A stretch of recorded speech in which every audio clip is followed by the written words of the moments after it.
Bring it up. Live chat. All right, there we go. We are live. Yeah, this nighttime one's kind of Mhm. feel guilty for doing it tonight, to be honest, but I that's know. okay. Well, we didn't realize it was the same night as the Gettysburg Roundtable. So, Yeah, well, it's okay. At least the rain has finally stopped. Sun's coming out. yeah, People are getting outside, which is cool. So we'll do this and do this for a while, and then yeah, we'll have to watch the videotape of the roundtable, but that's yeah, okay. I know yeah. if we didn't plan this one right, but it is what it is. It's okay. Good evening, James and Amanda. Oh, hey, what is Well, going on? James is tuning in from England, and Amanda's in Chicago. You mean jolly old England? Yes, that's where I James know is that. from. I know that. I know that. No, that's good. Good. Good. Joins us late. It must be almost tea and strumpets time over there. It's like I think 11 o'clock Nah, or that's pretty late. midnight. Yeah. So we'll do this time for a little while. It'll be fun. Get this going again. See how many people we have on a rare edition of Thursday Night Live. Yep. So that's okay. That's okay. We got some busy stuff going this weekend, and I'll be out of Dodge next weekend. I'll be doing some things next weekend. So I guess now good a time as any to do this, Mary. Good a time as any. Anyway. Good evening, David. Scott, Sunday, what is this? Not in Northeast Ohio. Sunny? Yes, so the sun finally came out here in Gettysburg. Morning, or good evening, Barbara. I'm so used to saying good morning. But yeah, I the think sun finally, it's been raining here for the last 2 days and the sun finally came out. it's been raining like 10 days out of the last 14, like real hard rain. Yeah. And like I told you, Mary, if the rain keeps up, it won't come down. So we'll keep a Yep. positive outlook on it. But no, it looks like the sun's finally going out here. People are walking out like they're coming out of their coffins looking at the sun, but it's okay. Yeah. It is about 7 o'clock here Eastern time, so being Yeah. dark pretty soon. But in any case, so we got some stuff cooking. This next couple of weeks, we decided to do this on a Thursday night. Yeah. I don't think I've ever done this on a Thursday night before. I don't think we have either. And James just said it's weird. It's a weird time question. Like, yeah, it like usually we do this on Saturday or Sunday mornings at like 10 o'clock. Occasionally we do it in the evenings if we know we're not gonna be able to get on for a few weeks. So it's Memorial Day here in the United States, as most people know.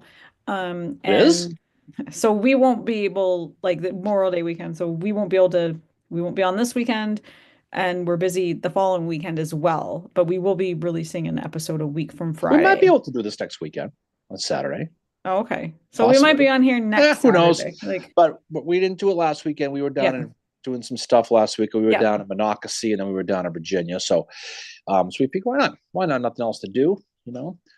No And sports teams to watch anymore, unfortunately. So well, I we'll still go. have Indians are playing Detroit this weekend apparently. So David Maxwell's on here. So see how that goes. I was talking to a No, Detroit Tigers fan um, at the tour of Monocacy. We were talking about our respective teams and our mutual hatred of the New York Yankees. Tiger. Well, you saw one? A Tigers fan. Oh, jeez, God. I'm So kidding. Frank mentions that it's the 160th anniversary of the Grand Review of the Armies tomorrow. That's true. Pretty cool. And then Bill mentions it's 40s and rainy and gloomy here in Massachusetts. And Kevin says howdy ho. Howdy ho. I was down. Speaking of the Grand Parade, I was down in Washington a couple weeks ago, Mary, and I was in that area. And I was telling a couple of friends of ours about that whole situation with the Sherman statue and everything like that. And they were mediocrely approved, Yeah. impressed by it, I guess. But yeah, so we are gonna do a recording of an episode, not this week, but next week. We're gonna be doing an episode of John Gibbon. Yeah. And he's a fun dude. He's a Jim Dandy, Mary. We'll have a fun time talking about him. That'll be Hmm. cool. Yeah. So Well, I was just gonna say, like, just speaking of the Grand Review, um, like that's where they had all the armies march and stuff. We really should do an episode about it, mhm. sometime. And I mean, my favorite story obviously is about Howard and Sherman and how it was Blackjack Logan that led the Army of the Tennessee because he had been the one that he commanded them for like a day and a half or something after McPherson died. Mhm. And Sherman had said, like, look, out of respect for Logan, I want you to let him march in front of them as if he were the commander. But then he said to Howard, I want you to march up with me, which is pretty cool. It'll be Oliver Otis Howard. Yeah. Yeah. So he was like, Howard was up like right next to Sherman, which is pretty cool. I've always thought that was a really cool story. And that's also when the two of them got their photographs taken in Washington. And you can see on the armband, they are still wearing um, the black mourning band for Lincoln in the pictures. People know what I'm talking, like, you know what I'm talking about, the pictures of Yeah. them, like how they have the black I mourning mean, it's band. not like what this isn't like Beyonce with 8 million pictures of these people. It's a couple. No, I know that, but no, like what I'm just saying, it's a cool picture. That's Now, all. Beyonce has a morning band on her picture. You let me know, Mary. Oh, We'll add her to the list. anyway, I just thought like I just think that's cool that's why they have that black armband on there is for Lincoln because they got their pictures taken in DC around the time Yeah. Hmm. of the grand review. I can't talk Yeah. tonight. No, no. Well, it's been a long week for you, Mary. Been a long week. Yeah, it's been a glad it's almost over.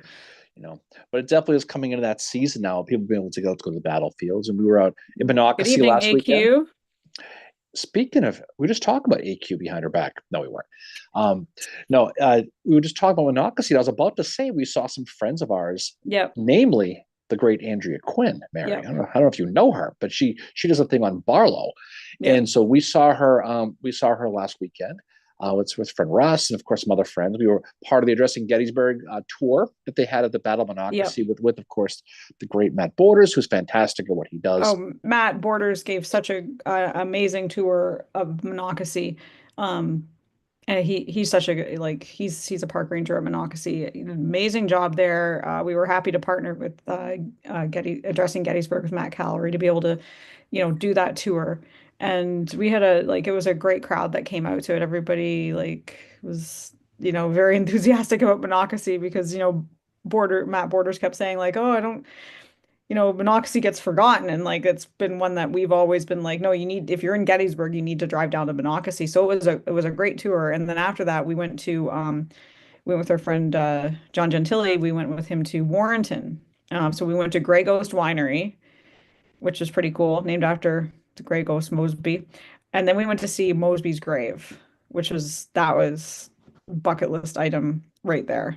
Yeah, there was a lot to do, but Monocacy first was great, and I think not a lot of people like you mentioned have gone to Monocacy. A lot of the Gettys groupies we know in town here have never been to Monocacy, and that's right around the corner. And I think it was great. There was a good crowd. I mean, there's probably 20 people who came out for the tour. Well, I mean, that's all you would honestly like. You yeah, wouldn't want like a gigantic crowd because we were on this really narrow path at one point, but we went to parts of the battlefield that I'd never been to before. And it was really, really cool. Like really great job hmm by Matt Borders. I couldn't even I like it went by so quickly. I was like, whoa, that's it. Like it flew by. it's a nice interpretive battlefield. It's a nice area. It's a great battle. I mean, it's an Yeah. important battle, and people don't really understand how important it was unless you really get in the weeds with these things. But it was really really cool. He does a great job. He was very excited to have so many people, and Yeah. that was and we'll partner with him at some point along the way. We'll do something with Yeah. him. But Yeah. that was He's a that really like he knows his yeah, he's like oh he knows his stuff. no, and Virginia was nice. Warrenton was pretty cool. Hmm. That's a nice area down there. So yeah, it's he's also buried with Lunsford Lomax, who the Yeah. Gettysburg people might know was one of the first superintendents of the battlefield of Gettysburg, even though he was a Yep. Confederate veteran. We saw his grave, and it's such a great area because it's nice. I mean, it's very you don't see a lot of the Stonewall Jeb stuff at every street corner in Warrenton. You see a lot of Yep. Mosby but even that, we went to Fairfax on Sunday, and it's unfortunate because there's not a lot of Mosby stuff there because they took a lot of things down. They took some cannons away, they took some signs away. So there's like a historical society in Fairfax who Yep. put some things up to talk about it. But there's a sign from Michael Corcoran who's killed there the year before. Yep. You go to the Gunnell House. You could see a lot of cool things if you go there. Um, and I think if you're in that area, definitely do it because the valley's fantastic anyway. Yep. But there are so many little places to go, and you can sit there and look just about anywhere and figure there's probably at least one point Mosby's Rangers rode through here, rode past Yep. here, and that was what's neat about it. And John's a good little tour guide. He gave us the nickel tour on certain things, Yep. and it was good. It was definitely good. Yep. And who was the spy that we saw her house? Oh, that was God, what was that? And Antonia Ford. Antonia Ford. Yeah, so Antonia Ford is, there was more than one or two spies, in the Civil War, Oh, Mary. I know. Um, but Antonia Ford is somebody who lived right downtown, and she would marry the guy who would own the Willard Hotel in D.C. But she was a Confederate spy who helped Mosby find where guys like Stoughton were, Yeah. people like that. And so she was somebody who was a socialite in town, and no one really studies Antonia Ford. Even No. if you study the spies, you're studying the big boys, Belle Boyd, Sarah Slater, Yeah. Rose Greenhow. That's all of them. But I mean, but no, but there are a lot of different people you can study. But she's somebody who goes under the radar if you really study that. Hmm. Yeah. And I don't know, I want to learn more about her because just hearing John talk about her, he knows a little bit about her. I'm like, wow, this lady's really fascinating. And Miranda says Antonia Ford is a great spy to study. She is, because she's somebody, she reminds me a lot of Slater, the veiled lady there, Yeah. because she's not a top shelf person in the regular history world who studies it. I mean, that's just the way it is for whatever reason. But she's an important one, and I think she's the best one, to be honest, because what she She's did. she's pretty Think about it.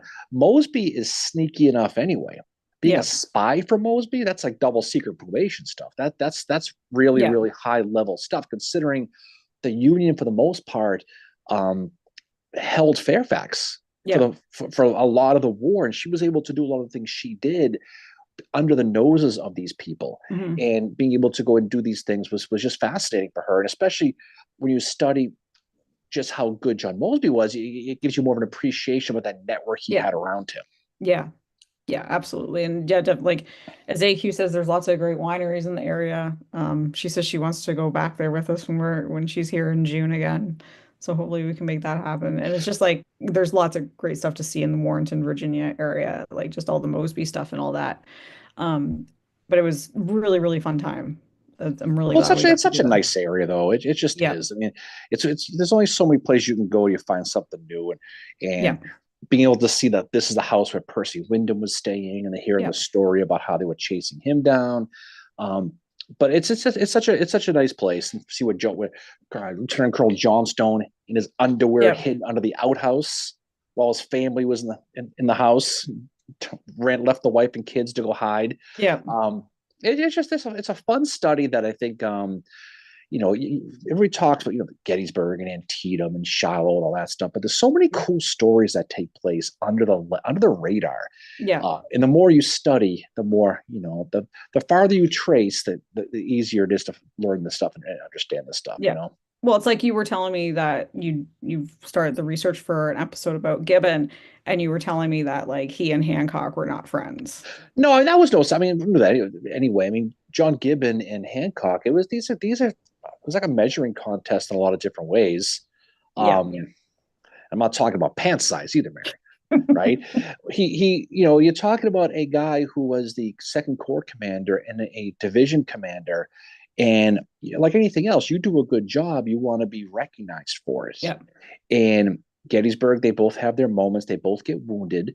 They're both Alexander Webb's looking for both of them on the field. Neither of them are there because they're both wounded. But then later, it turns into who gets credit for what.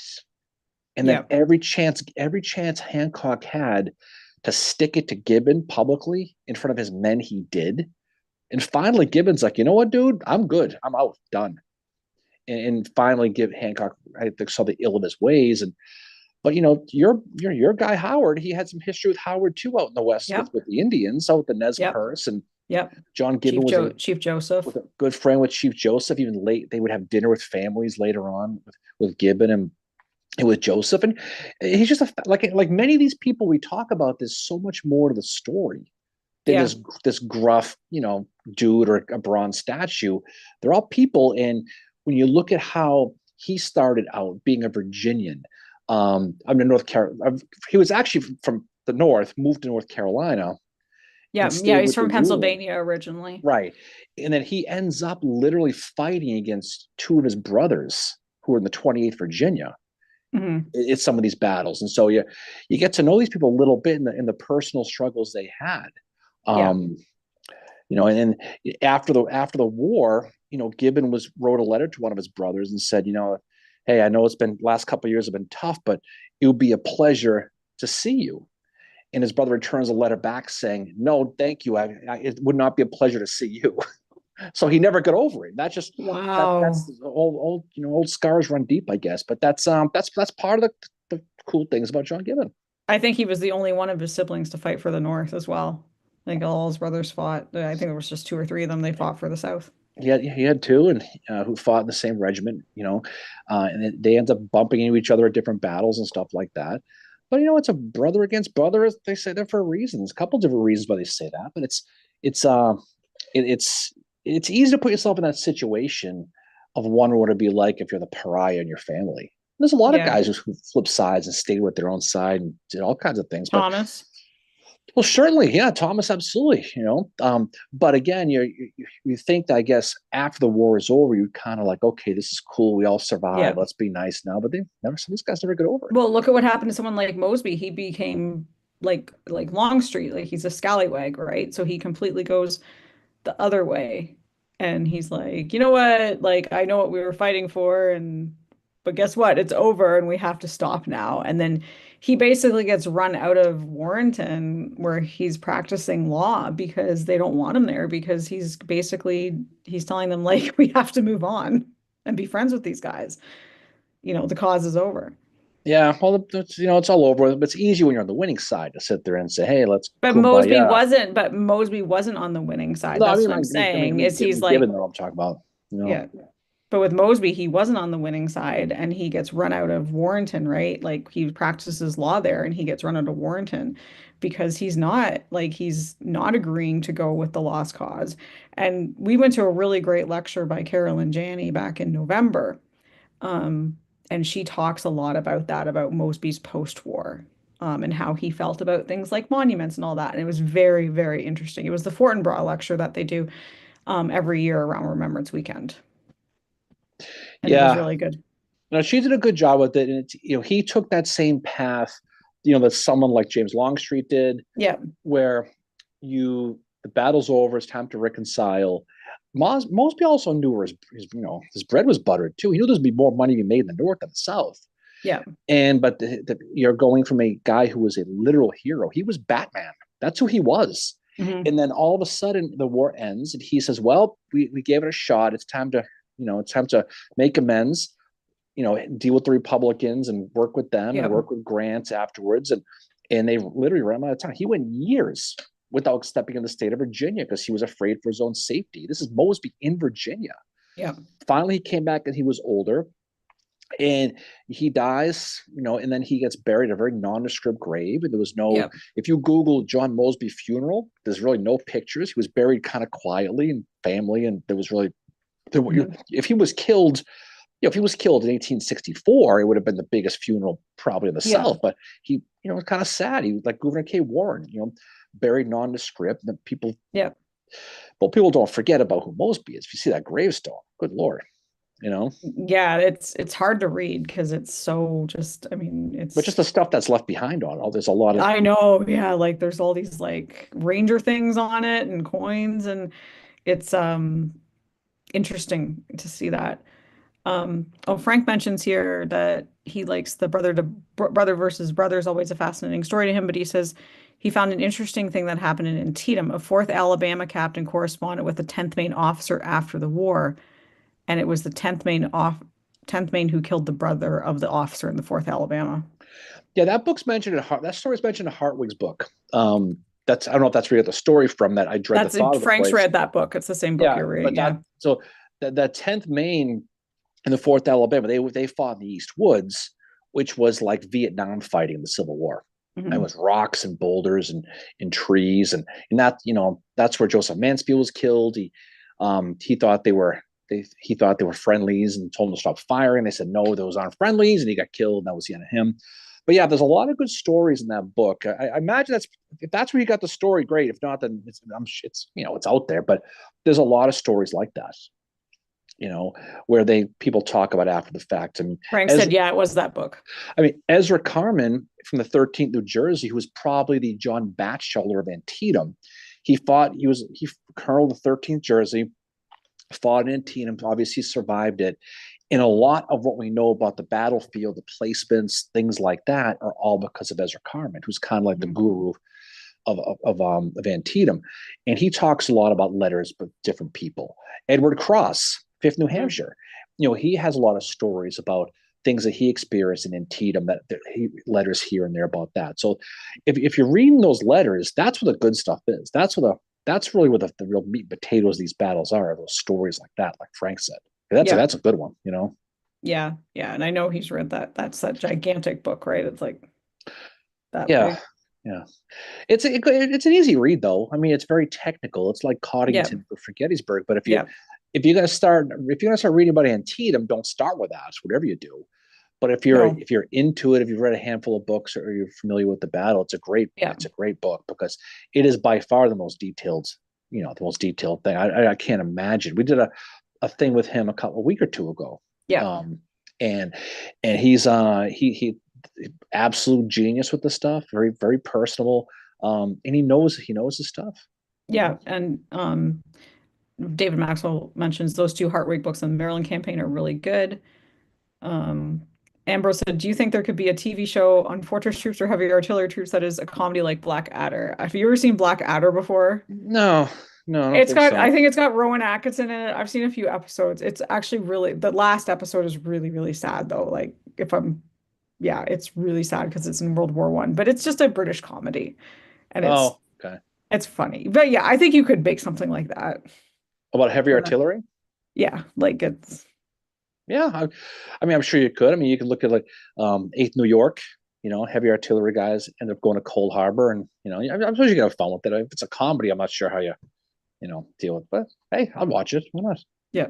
And then Ambrose also said, "Did you hear that supposedly there is a Quantrill Bleeding Kansas movie with Chris Pratt? However, annoyingly, it's being filmed in New Mexico because eastern Kansas looks uh so close to the desert."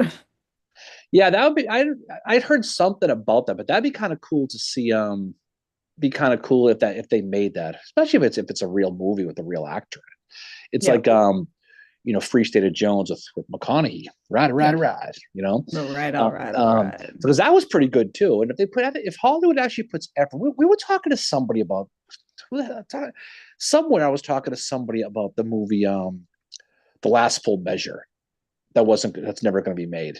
I don't know who the hell I was talking about We've that. talked about that with a few people that it's never, I mean, I think at this point, like with the way things are going, is like you could make like a mini series, right? Which would be the way to do it. I mean, I would like one where it starts off in the Eastern Theater and you end up in the Western Theater. So you're following one of these regiments from Gettysburg that ends up in the West after Gettysburg, because then you're hitting, all the big boys in the East and then you get to go out Yeah, West. I mean, if you did like a Band of Brothers series about one of these big battles, like the Maryland campaign or Gettysburg campaign or Vicksburg campaign, that'd be cool. Yeah. If you did it right. Yeah, who knows? I mean, it could be cool, but I don't think we're going to see that anytime soon. But you never know. They made that Netflix thing on Vietnam Yep. recently, so who knows? Maybe they'll do something with the Civil War. But yeah, I'd watch it. Why not? Kevin just said he saw Mosby, so the cat must have just walked behind you. He's like a Oh, shark. All you see is his tail. he's around somewhere. Yeah, he's sneaky. Great ghost. Yeah. James, yeah, James said the Band of Brothers idea. I like that too. Like something like Band of Brothers. That's why I wish Tom Hanks would get into the Civil War. Because if he did, he would become obsessed with it like he did with World War II and make a mini series out of it. Well, you know who's obsessed Hopefully with with Steven Spielberg. Well, Steven Spielberg was, and one of the inspirations for Saving Private Ryan was the story of the Taylor brothers Yeah. from Gettysburg, from the First Minnesota. Yeah. I mean, there was a lot of different things, but if he got into it, if they really really got into it, that'd be cool. Maybe I could be in it. I could be an extra. I There just you walk go. by and give the fingers. I walk by. And David Maxwell mentions they're making a movie about Earl Van Dorn EVD. They are. It actually premiered at Cons or Canes, whatever Cons or something. I think something like that. I got to look more into it. But yeah, they did make a Earl Van Dorn movie. Yep. So that'll be cool. So we'll see when that comes out. See that if it's con, it'll be. Let's make it the Majestic anytime Yeah. soon. But we'll see if we can figure out a way to go check that out. That'd be kind of cool. Yeah. And what was the other thing I was going to say? Well, the one that is into the Civil War is Leonardo DiCaprio because he helped out with the Grant miniseries. Mm-hmm.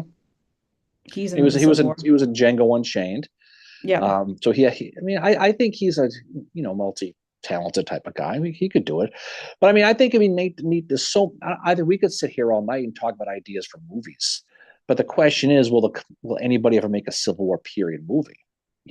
It's still American versus Americans, and so that Yeah. this, I'm not Well, they sure the made appetite's coming for that, but there's been lower budget like ones made like Copperhead, Field of Lost Shoes, the new Earl Van Dorn movie that's coming out. Like there are ones that have been made.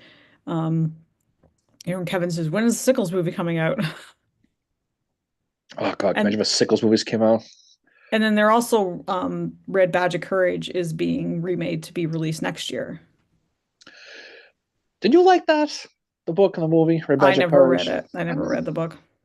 I don't know. I thought. I mean, it's okay. I mean, it's a little. It's. I was. I guess when you read a lot of this stuff and you go back and read that one again, you realize it's kind of. You know what ruined Red Badge of Courage for me was Schleinelin's book, Black Iron Mercy. Yeah. Well, Only that because is only because it's. I mean, burn his ears be burning off, but to say that that book is better, it is though. It is. it's But one of the best books written about the Civil War. Black Iron Mercy is one of the best books. as far as historical fiction, there's no question. Yeah. Yeah. And anybody on here who hasn't read Black Iron Mercy, highly, highly recommend it. It is so, so good. You know. Yeah. Sickles would be fun though. Who would Yeah, play? that's what people are saying. Like Miranda says Sickles needs to be a full Netflix series. Oh, can you imagine a Francis Barlow movie? Can you imagine That's that? what AQ just said. It'd be like 50 Shades of Barlow. Imagine her watching that. 50 Shades of Barlow. Scott mentioned he just got Black Iron Mercy in the mail today. Wow, look, that's some instant karma right there. You were going to love that book, Scott. I'm telling you, it is such a good book because it is historically accurate and it's got a great story and it's just very well written. And, Yeah. and Eric is a friend of ours who wrote it, and he's a fireman from Milwaukee, a good beer drinking brewer Yeah. fan. Yeah. And he nailed it. He's just one of those guys who just a good writer. Plus, he's a good guy. He's a lot of fun. Oh, he's so fun. He's fun to talk to. Like we've talked to him obviously via Yeah, Zoom like this. We did an episode with him about Black Iron or the Iron Brigade a few years ago as well. He's really, really nice guy. Terrific writer too. yeah. There's a lot of cool stories like that. And I think we had some friends here from Arizona who's on their way to Massachusetts to stay with us over the weekend. Just take them on the battlefield here at Gettysburg and tell them some of the stories and just they appreciate the history, but they love the stories of little Yeah. things here and there. I mean, Yeah. most people do, but Mhm. just let them know. Doubleday fought here.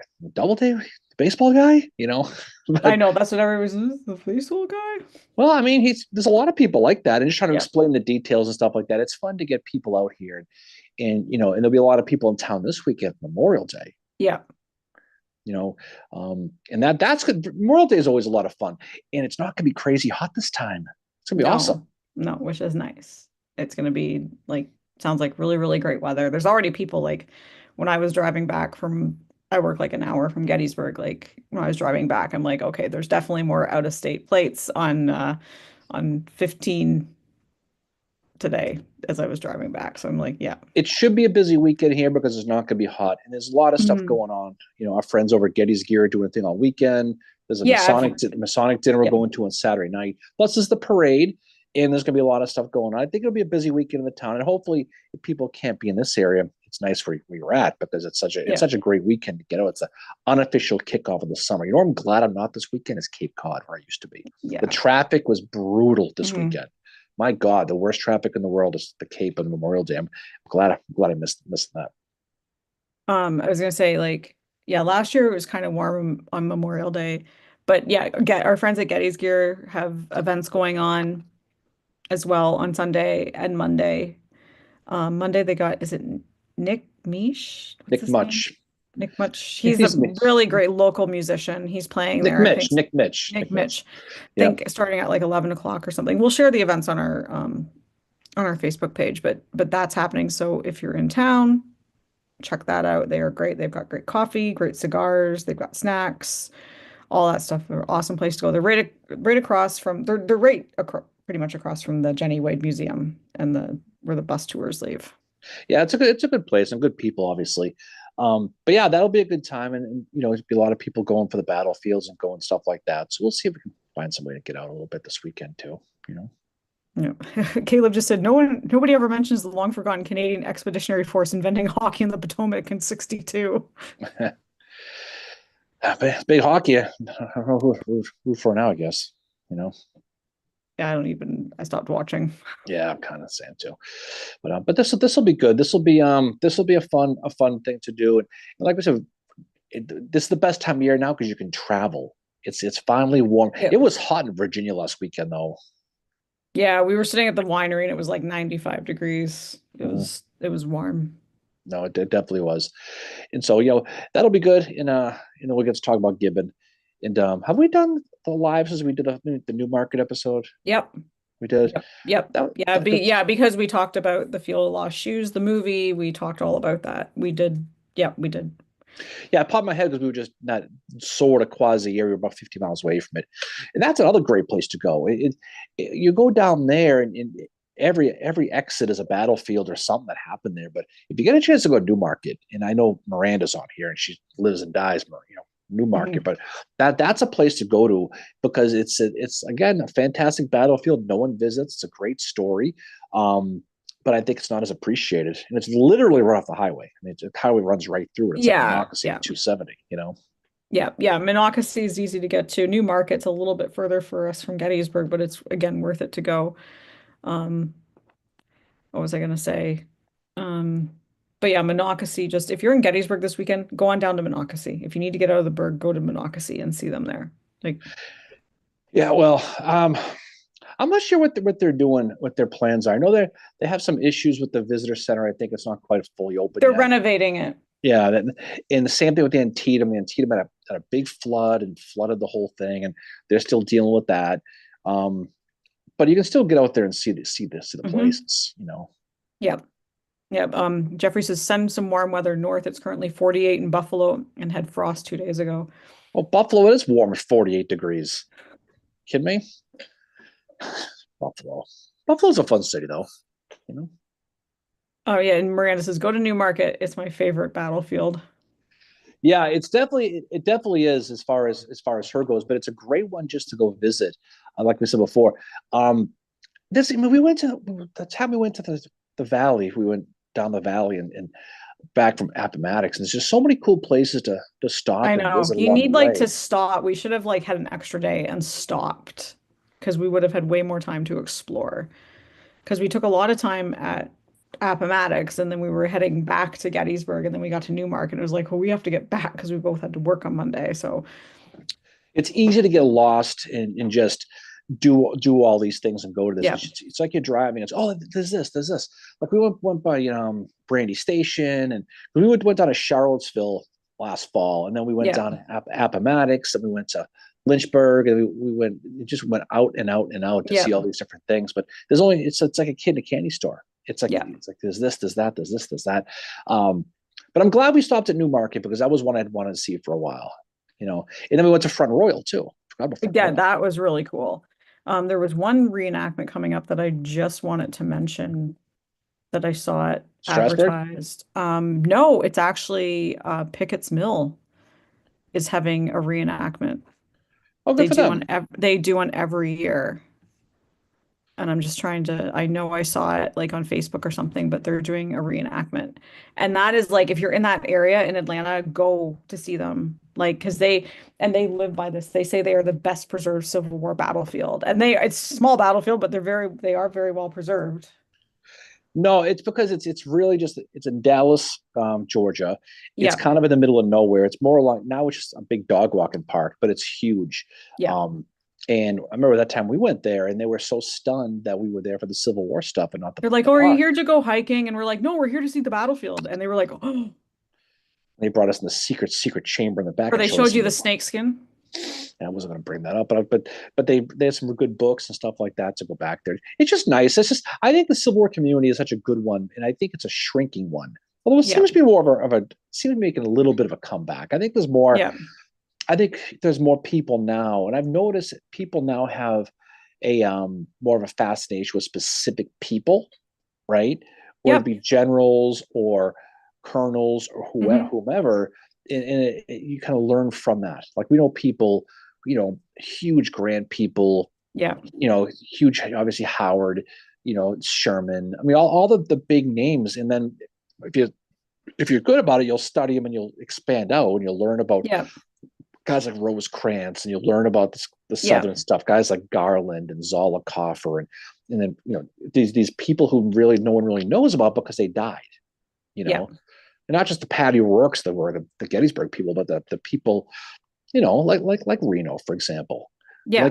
like Mansfield, Hmm. those type of people, Yeah. And there's also we're planning on around the anniversary of the Battle of Atlanta of doing an episode about the life of James McPherson, who was killed at the Battle of Atlanta, likely would have been president someday. Bill asked, "Has anyone been to Seven Pines?" There's nothing left. Well, yeah, we tried that. There is a little. It's a runway. It's in the middle of the Richmond airport, unfortunately. But there are some markers in the area you can go. But if you're going to go see, if you want to go see where Gordon, 6 Alabama, where he was fighting, or if you want to see where Howard lost his arm and things like that, it's just not really there anymore. It's unfortunately urban renewal literally took care of it. Yeah. Um, and since we're speaking about that area, I mean, Gaines Mill is fantastic. If you've been to the Yeah. Gaines Mill battlefields, that is a of the 7 days battles. That is a Yeah. must go. I thought Cold Harbor, which is literally a 9 iron away from it, Hmm. I thought that was disappointing because a But lot of it's Grant great. wasn't at Gaines Mill though. I know, but Cold Harbor, I mean, LOL.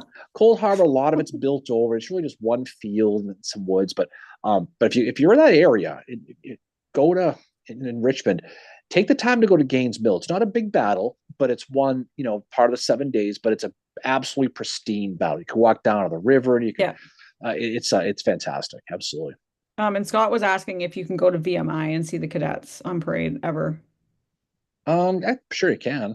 I mean, Yeah. you can go to Citadel, you can go to West Point, you go to Annapolis. They do the anniversary May 15th of Newmarket, and I'm sure it's a public event. So I know it is. I've seen pictures of it. And there's been people watching, so Yeah. that'd be cool to go to sometime. Yeah. Amanda mentioned she's going to Graceland Cemetery this weekend. Lucius Lucius Sherman Larrabee was killed in Little Round Top and is buried there. Oh, very cool. Yeah, yeah. You'll have to send us pictures, Amanda. That's been pretty cool to see that stuff, and it's fun seeing the gray stuff.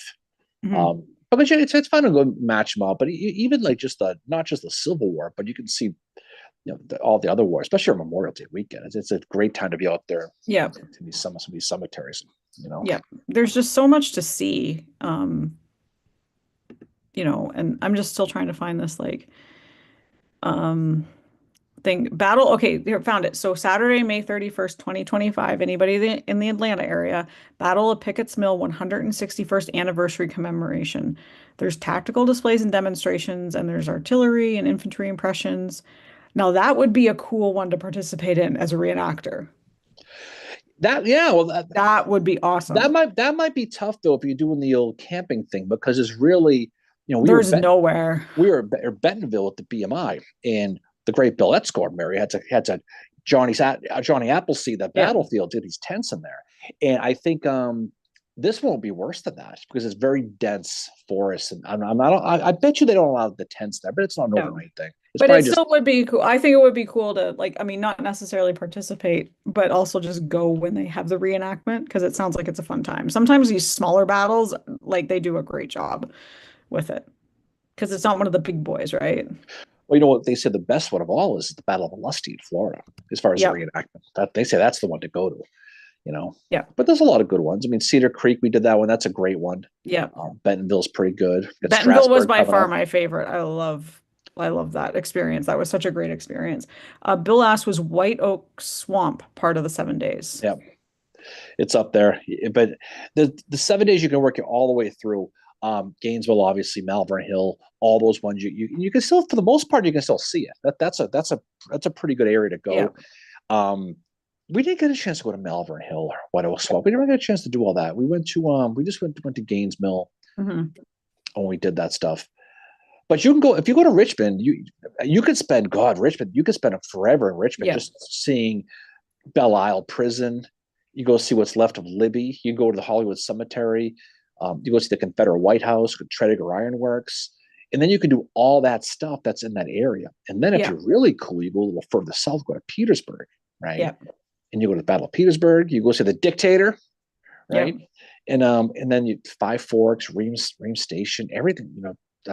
City Point. There's so much stuff in that area. It's just like I said. It's just sometimes it's overwhelming and too much. You have to pick and choose. You know. Yeah.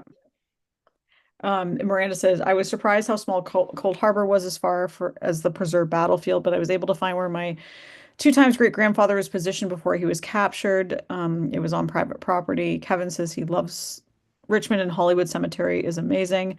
Mm-hmm. And then Jeffrey says, speaking of people's interests, I've had my wife listen to your episodes on female spies and soldier stories and also your show with MJ. She loved them and it sparks her interest more in the Civil War. That's awesome. Thank you. That's Oh, great that's to cool. hear. That was a long time ago we did that, wasn't it? It's been a couple years since we did that. We did that. I remember we did it it was March because that's Women's Yeah. History Month, right?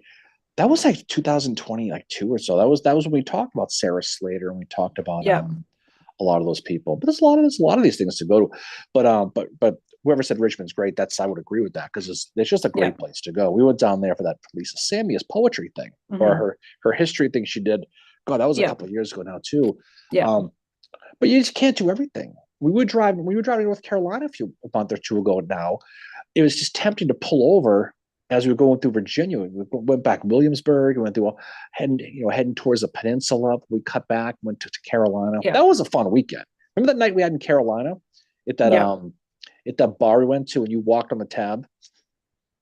I didn't walk on the tab. No,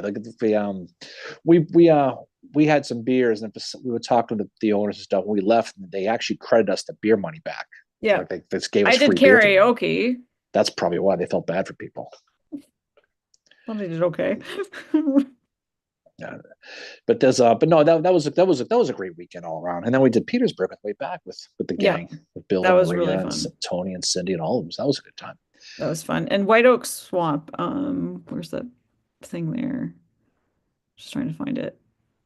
Oh no, I can't find it. Oh, Cisco says White Oak Swamp was the miserable one, right? Like slogging through mud.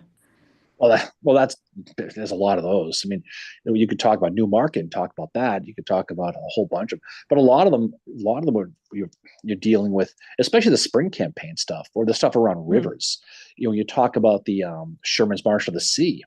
The Yeah. North Wing. Those Yeah. guys. They're Mhm. up to their knees, and but there's a whole. This God, weather is an issue in almost every single battle.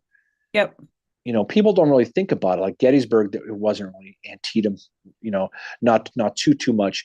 But a lot of these battles, like Newmarket, it was pouring like it's been lately the Yeah. entire time. It will not stop raining. Yeah. And then you got to deal with this stuff. It can be powder dry, and you got to fight. No thanks. Hell with that. Yeah. Tammy says that she wanted to see Hatcher's Run Battlefield because her ancestor was injured there, but it's pretty much gone.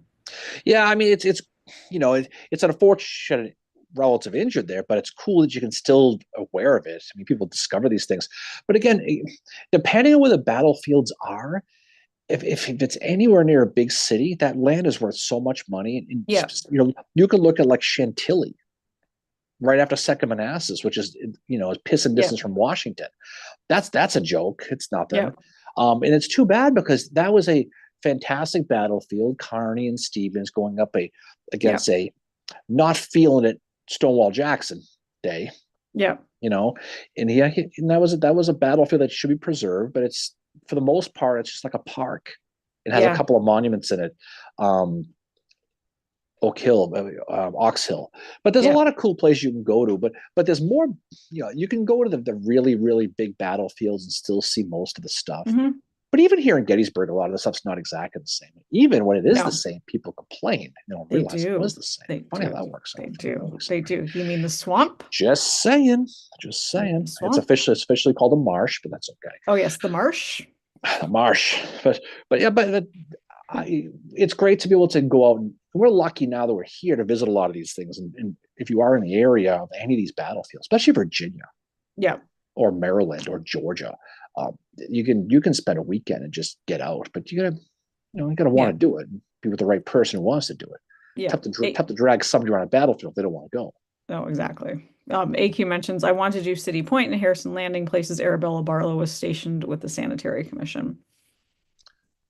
Yeah, That's pretty cool. we'll talk about City Point not too long. That'd be a good one Yeah. to go. But again, that's the one I mean, there's not much to see there. The original boat that was is now was part of the steamship authority that took Yeah. people from Cape Cod to Martha's Yeah. Vineyard. Um, and they basically it caught on fire about 50 years later. Some like a lamp caught on something, the whole thing burnt up. The boat Yeah. that they were all staying on, which is unfortunate. But it makes you wonder, like, how people appreciate history or not, because like you've got this very famous boat, right? And instead of preserving it, you just sell it to a company that ships people back and forth, and Yeah. it's Well, at the time unfortunate. they were probably like, this won't be important. Bill has an interesting question. I don't know the answer, but maybe someone on here does. Maybe you do, Darren. Are there any reports of tornadoes occurring during the Civil War years? Um, no, I mean there was a story of a really really good thunderstorm during Lee's retreat when Judge Patrick was attacking a Monterey Did Pass. they They almost talked. get electrocuted by lightning? Struck by lightning? I never got that. That was a tough one. But to be honest, that's really the one I can think of the most because Beth has watered a lot of them.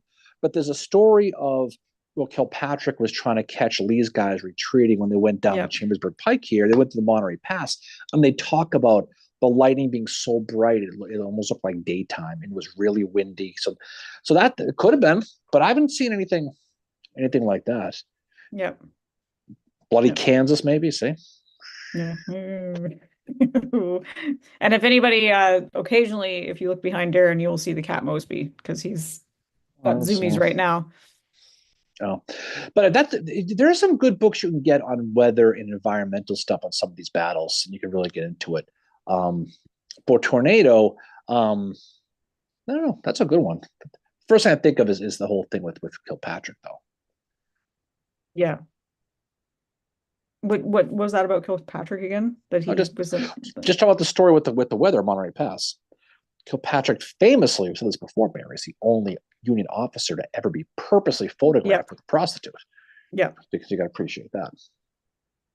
Yeah, someone was asking, they thought they saw a dog, but no, it's a cat, and I can't pick him up right now because he's kind of being Well, let's Mosby. just leave him alone. But weather's a big deal. There's a really good book on the weather at the Battle of Gettysburg you can buy. I forget the name of it, but there's a Yeah. professor at Pennsylvania College, now it's Gettysburg College, who went out of his way to write the weather conditions throughout the battle. And it's a published book. I mean, it's not the most exciting read in the world, but it's important that people did focus on this. And it wasn't all as hot as people think it was. People think No. it was low to mid 80s with humidity, and then it rained on the 4th. And it's been hotter here around that time. That's for damn sure. Yeah. I know that Jim Hessler on his Battle at Gettysburg podcast, he did an episode where they talked about the weather. They had a couple other licensed battlefield guides on to do that. It was actually pretty interesting. Well, it's something you don't think about. I mean, we've talked a lot about weather in episodes because how it affects specific Yeah. battles. But as far as dedicating everything to as far as the actual weather, it's important because just like today, you wake up, you look at the weather, and try to figure out what the hell's going to happen. What's interesting about the weather back then, though, is they didn't know how storms were created. They thought like how clouds just formed above your head and started raining. Yeah. They didn't realize it traveled around, went up the coast as far as storms go. So when you read some of the accounts, even back then, when they talk about weather, they could it just popped up right over you. Yeah. Yeah. Frank says that natural disasters, there was a flood in Southern California in 1862 that did affect the California expedition from New Mexico Territory. Yeah, I mean, obviously floods. We talked a lot about the floods speaking to different battles as far as what it did to the Mississippi. How when we talk about the Sultana, for example, a couple of weeks ago now, how they found the Sultana in a soy fields buried in the dirt because the weather had changed the Mississippi so much that it changed directions and ended up on the land. Mm-hmm. Well, the Mississippi was that was Grant's kryptonite for a while was the Mississippi, Mhm. trying to get into Vicksburg, right? Because they were trying to figure out how do we, you know, do we dig channels? Like, what do we do? They had to Well, engineer their way the out of it. Mississippi, it was Mississippi, but it was, I mean, the Confederates was a big deal too. There Oh was yeah. it was the guns on the heights Yep. that they were really Yep. afraid of, Hmm. trying to run the gauntlet. Yeah. Where they tried to dig DeSoto Channel, where they tried to do things like that because they wanted to get away from the guns. Finally, they Leroy Jenkins and said, "Let's go. Yep. We're just going to run it, and hold on to your butts and let's go." Yep. Hold on to your And butts. yeah, and then so finally, I mean, sometimes the easier solution is the best solution. He tried it 16 times, and finally he said, "The hell with this, just Yep. He's go." like, yep. Tammy said she loved the episode on the Sultana, so thank you.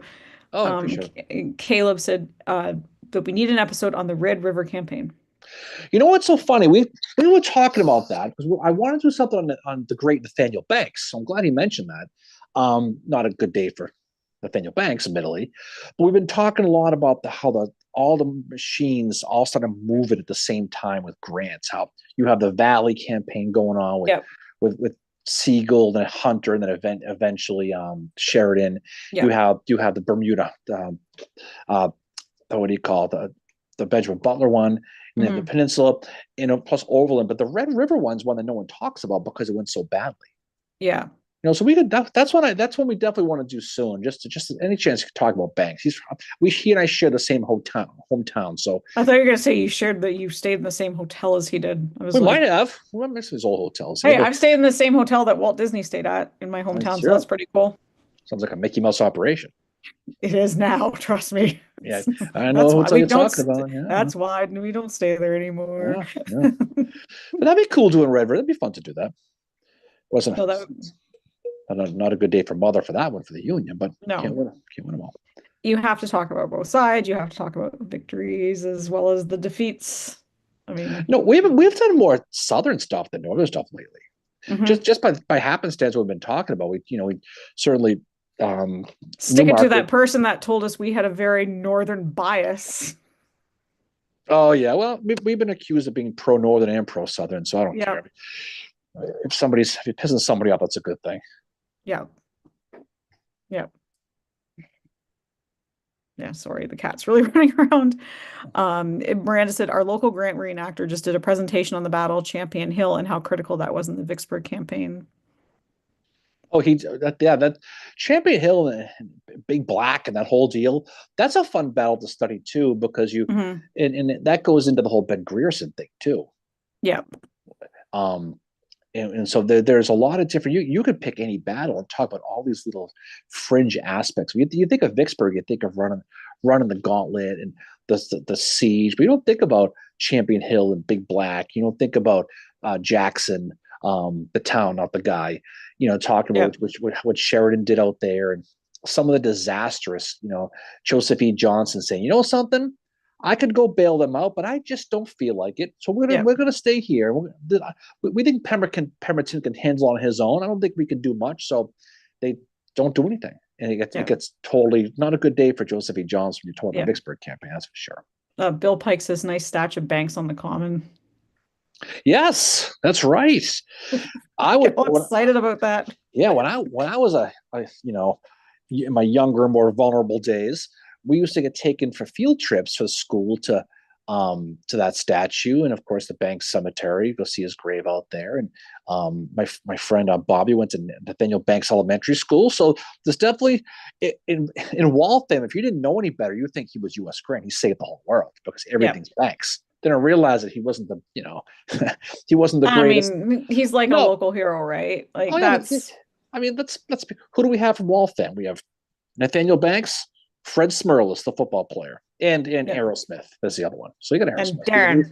Oh yeah, me too. But he's a hero there, and he's you don't hear Commissary Banks mentioned all that often. You don't hear that phrase. No. But he was a local guy and did well. He was governor of Massachusetts, and he was a general in the Civil War. So yeah, it's something. Hey, we'll take it. Tammy says today I decorate the Civil War Medal of Honor winner statue in Wheeling today. Oh, very cool. Cisco says, and I agree with this. He's like, I'm bipartisan. I like reading about both Northern and Southern leaders. And that's how I am too. I mean, Like, there are two teams on the field. exactly. And you I mean, can't like, I mean, I've always liked studying both sides because balanced, but at the end of the day, they're humans. They're and it helps you understand what the heck is going on. And yes, wait, admittedly, did you finally just admit that Oliver S. Howard is a mere human? Did I just that's say that what out of I've your mouth? thought. I mean, I don't study him like some people study I others. know. I tease you about that, but there are some people we know who I are. try very hard Yeah, not to do that. I Like, know, you have I no know. idea. But so you can learn more about the side that you, I guess, support by studying the other side. I mean, Yeah. you want to study Grant, study Bragg, study Mhm. Lee, these other guys, because it tells you a lot. You can tell a lot about Grant's thinking by who he's going against. It shows I how the also machine think works. that to really understand who Grant was as a person, you have to study somebody like Rosecrans as well, because that is somebody that Grant constantly went at. And that's why when like I was studying Grant, I was like, okay, what is his deal with Rosecrans? And then I discovered Rosecrans discovered he's a very interesting individual. We're studying one of the better generals in the Civil War. And because of how Grant writes about him, the historical memory for Rosecrans is terrible. And I'm saying that I like Grant. He's best general, like great study, but his one thing is like if he didn't like you or you were going to get in his way or you didn't fit into his narrative, oh, the cat's learned how to open the door. That's awesome. Anyway, like he's not going to speak very highly of you. You know what I mean? No, and they're not going to. I mean, again, these people they want to. They're in this position for a reason. They want to be the big man. They want that. That's what they want. Yeah. Um, so of course you're going to promote yourself and want to be. I mean, you people use Joseph Hooker as a punching bag, right, for Yep. Chancellorsville and things Hmm. like that, and the drinking and the whole deal. I mean, if it isn't for Joseph Hooker, Antietam is a disaster for the Union. Absolute disaster. Yeah. And when you look at what he did, he gets shot in the foot while riding his white horse, and he's still, without getting it looked at, tended to, he's in the field for a good hour directing men. Um, not only his own first corps, but when Sumner's second corps came around, eventually got the 12th corps with Mansfield. He's directing all these guys till finally they pull him off. But Yeah. you're talking about going up against the early guys like Colquitt, guys like Stonewall Jackson, guys like Mhm. Hood, all one after the other. Antietam is just a bigger version of the Wheatfield at Gettysburg. That's all it is. Yeah. It's just, all these people coming in left and right. Just but Joseph Hooker was fantastic, absolutely fantastic. When the people who say McClellan sat back and was not aggressive, he set Hooker in for a reason because he was his most aggressive guy by far. Yeah. So you got to look at you got to look and step away from you know the mental historical memory that people have with these people and try to get an understanding of what they're doing. Yeah. And Caleb asked, does anyone know of a book that specifically is on the relationship between Lincoln and Grant? I, if you read any Lincoln biography, you're going to encounter that. Same with any Grant one, but I don't think there's been a specific study on the relationship between the two. But I do agree that would be really interesting. Bill Pike mentioned the Waltham Watch Company. I had a Waltham. That was their big deal. The Waltham watch. It was one of the more. It was a really really expensive watch, and it was um it was made right downtown, and it's long gone now. But the factory's still there. We used to play street hockey in the parking lot. Yeah. And then Cisco asked, wasn't there a California regiment? California regiment, yes. So what happened was every state had to have some sort of representation. And so it was the California regiment. There really would have nobody from California there. And after Ball's Bluff, Edward Baker, remember Edward Baker, Yep. Mary?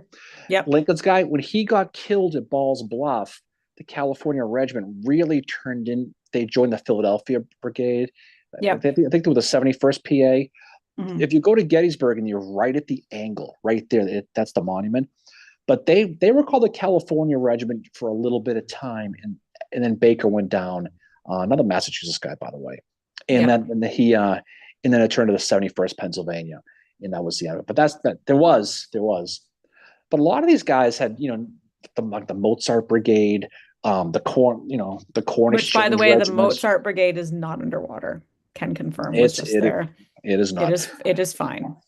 But yeah, there was a California regiment. That was more of a nickname. And this way, California got credit for having being one of the states in the battle. But this, to my knowledge, there was nobody from California who were at the battle.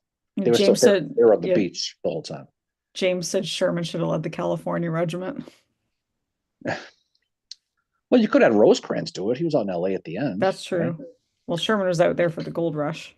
Yeah, so you could have it do that, but they were part of Webb's guys. You know who was a commander of the Philadelphia Brigade at Antietam area It was was Howard, was right? one Oliver Otis Howard. That's Yep. right, part of Sumner's Second Corps. Howard Yep. of the Second Corps? Are you kidding me?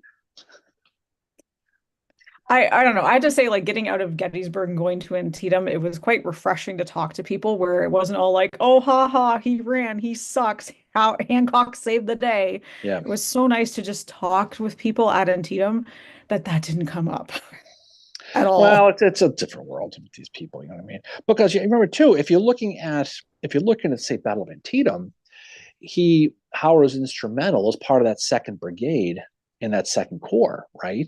Um, part of Sedgwick's guys. He was in Sedgwick's division in Sumner. You know why I call him Bull Sumner, by the way? He What? got he got hit in the head with a bullet. It bounced off of his head. It didn't pierce his skull. And they said his head was hard as a bull. Then he started yelling at people, and they just called him Bull Sumner. But that's what he got his nickname. I don't know why I thought about that, but it is what it is. Well, Frank just joked around, said Rosecrans skedaddle at Chickamauga and ran all the way to LA for it. And Cisco brings up a good point that he gets a bad rap for that. And that's often the one thing that we think of when we hear Rosecrans's name is we think of what happens to him at Chickamauga. But again, we did a whole episode on Rosecrans, and he's like so much more than that. And Well, there's well, you know who else ran away at Chickamauga? Thomas. George Thomas. That's right. Yeah, He did. yeah, yeah. But yeah, Well, Rosie he is one of these generals that when you study him, you're like, why does he have that reputation? And it does actually go back to how Grant writes about him because Rosecrans is the one, along with Thomas, that come up with the Cracker Line plan. mhm. And he doesn't get credit for that at all. Well, he had the plan was stolen from him, but again, that was an instrumental plan. Absolutely was. But look, Rosecrans. I mean, he's the Grant people don't like him, and that's fine. No, which is But weird. Like, I mean, I love Grant, but I also really love Rosecrans too. And I can kind of like I can be like, okay, you know what? Grant was kind of a douche to him as well as to other people. But that doesn't mean I'm like downplaying who Grant is at all. I'm just saying, like, look, you have to call like a spade here. Grant had his flaws too, where he's got an aspiration to be president. And if you're in his way, but you could say, he's but gonna that's not unique to Grant though. That's almost No, it's not. everybody. I'm saying that everybody does that, but sometimes people, when they fall into studying these people, they forget about that part of them. And all of a sudden, it's like if you're talking, you could be talking on a Rosecrans group about Rosecrans, and somebody who worships Grant is going to be like, you're insulting Grant, and you haven't even mentioned Grant. No, there's definitely a cult of personality around a lot of these people. We've said this before. People study some of these generals like their sports team, and they hold on to them as long as they possibly can. But I mean, Yeah. every one of these strong leaders, they got to that point because of how hard they treat everybody else. I mean, you look Mhm. at Thomas Jackson, look at Stonewall. I mean, he handed out arrests and citations like Oprah gives out cars, right? He just did, and so but he was very demanding. I mean, you look at some. I mean, John Bell Hood had got arrested, not by him, but a lot of these people found themselves. I mean, A.P. Hill was arrested all Yeah. the I time. mean, Garnett's arrest was warranted. He Of disobeyed course, orders. it was. I mean, Like, if you're told to not to do it, you do it. Especially against Jackson, you're gonna be arrested. A.P. Hill was also put in timeout by Jackson. Um, Part of the reason why he was left behind at Harper's Ferry to process all the parolees from mhm. the Harper's Ferry cowards, all those people. But that's just the reality. That doesn't mean they're bad. I mean, if you're Stonewall Jackson, you have an expectation of how your subordinates are going to react. And of Hmm. course, he should arrest people who don't do that. Same thing with Grant. Yep. He was someone who wanted things done his way. He take the I mean, did he take the cracker plan? Yeah, probably, but he Yep. enhanced it. He made I've it had people bigger. tell me that no, he didn't. Grant came up with it on his own. I'm like, no, he like Rosecrans. And don't This forget, is Mary, like, if you steal an idea from one person, it's called plagiarism. From many people, it's called research. Remember that. Think of that for a while. But all these people did, and that's the reality of it all. Doesn't mean anything one thing or the other. It's just the reality. yeah. Yeah. And I don't know, when someone came back at me about that, I was like, whoa, wait, that's not, and I'm like, I'm not downplaying Grant here. I'm just saying, like, let's give credit where credit is due for some of this stuff as well. But yeah, I've been like talking about Rosecrans has got me in a lot of trouble on some Facebook pages because all of a sudden a Grant person will swoop in and be like, how dare you talk? Like, I'm like, I haven't even mentioned Grant. Well, we did an episode on Rosecrans at one time, didn't we? Yes. Yeah. I know we did Tullahoma. I know we did Stones River. I don't know if we did one just on Rosecrans though, but we talked about that. I don't know. I don't remember anybody coming at us for it, but No, it, it was at me for something. I was talking about Rosecrans about something, and someone just swooped in and was like, how dare you, blah, blah, blah. Grant was and I'm like, I didn't even mention Grant. I was talking about Rosecrans's accomplishments and they got butthurt over it. I'm like, okay. must have been a sensitive fellow. What can I say? Yeah. Yeah. I was like, all right. James mentions Montgomery Meigs was involved in the cracker line as well. Yeah, it wasn't just him. I mean, Peter Yeah. Oosterhouse had something to do with it too.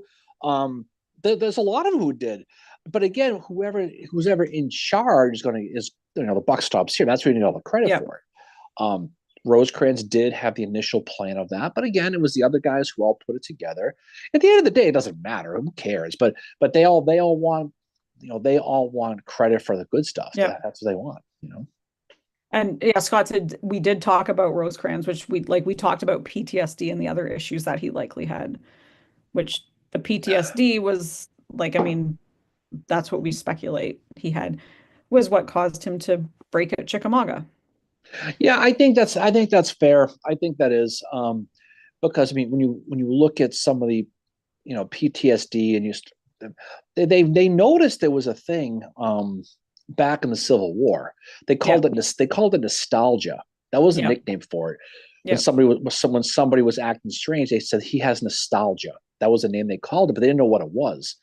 Um, but if you're talking about World War II or especially Vietnam, when people are coming home and they're completely different people, it's the same people as far as humanity goes. So if someone comes back from Vietnam, for example, and they've got hardcore PTSD, and God bless them, they have all this. Of course, they came back in the Civil War with this because how do you not? Nowadays, it's almost like we're desensitized to a lot of these things. Yeah. But when Gardner put out his Antietam dead pictures, that was the first time anybody had ever seen that before. Yeah.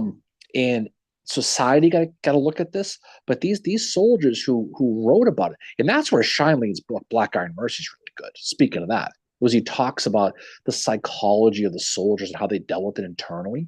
But it's important. It's an important study when someone says, "Well, you can't judge it." Like, you know Yeah. what? You can do what the hell you want to do. Yeah. But Well, Cisco says like the one line is, how dare you? And then I said, I'm like, or the imagine my surprise. imagine my surprise today. That Canadian girl with the glasses was talking. She's no psychiatrist. Oh, Bill Pike just asked, is that a Jenny Wade or Mary Surratt mug? It's Mary Very Surratt. Yep. Mother knows best. You know. But that's the truth though with the PTSD though, is you have to just use logic sometimes. I mean, Yeah, and like, yes, we're Rufus Dawes was running through brick walls before Browner's Farm, and by the time he got to the Gettysburg campaign and afterwards, he was literally melting down every time he heard a firecracker. yeah. I mean, it's just I'm sorry, but the reality is that's who you're dealing with. You know, Yes.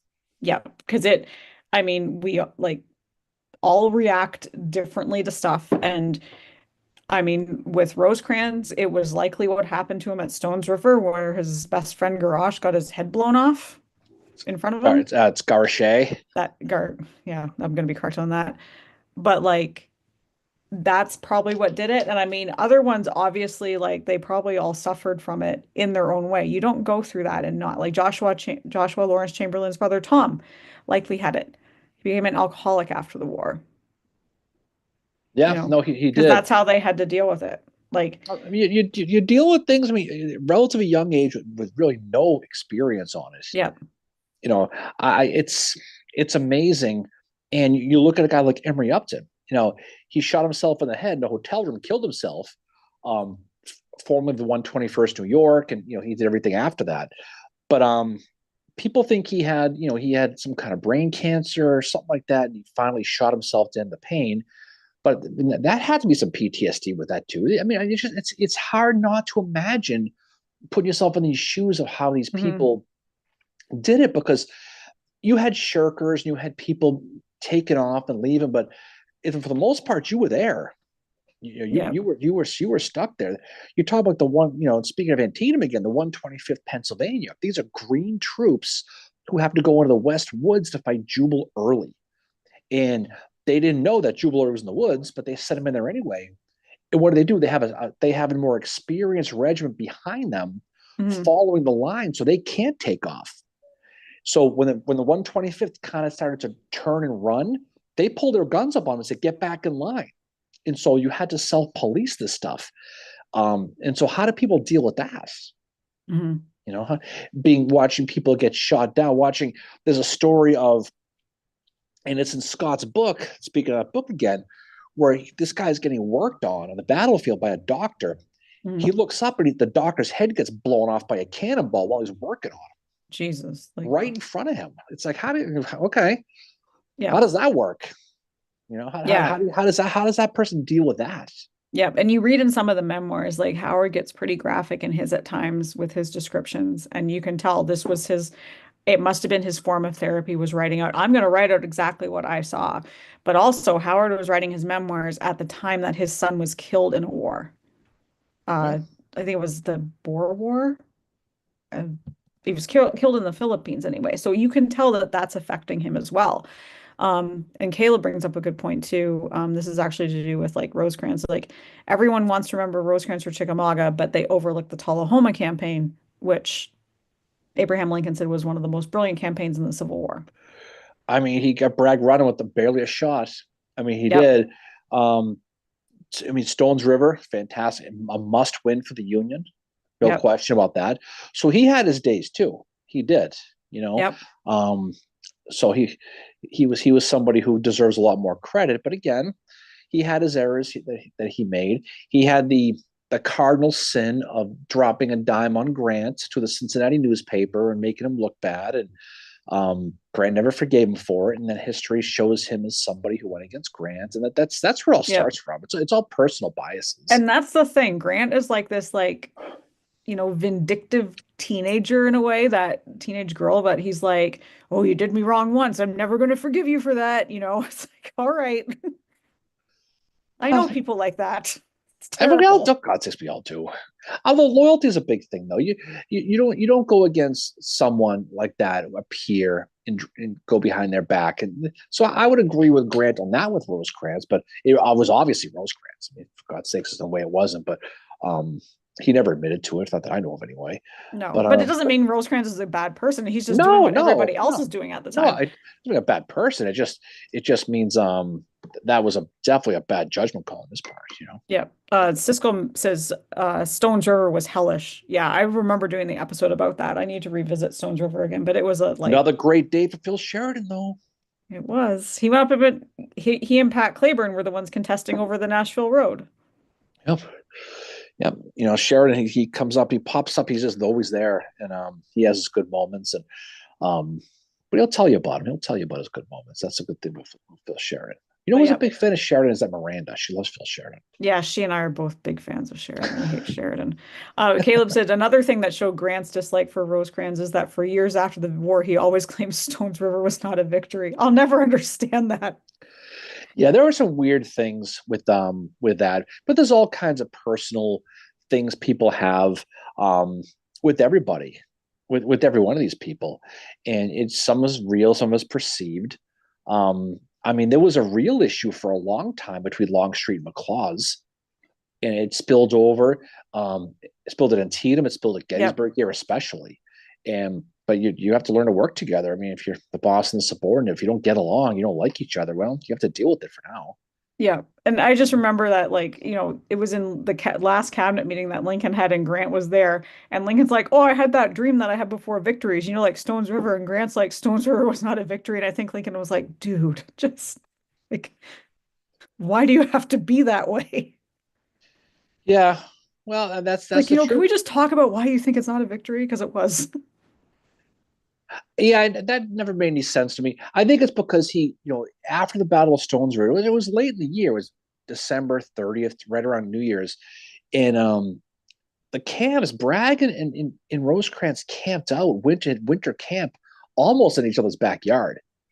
And Yeah. Rosecrans never finished. They were there for a long time and never really finished the deal. That led to the Wasn't that where Tullahoma campaign. wasn't there a wedding or something and Pat Claiborne didn't go to the wedding? Yeah, I think there was a wedding somewhere along the way with that.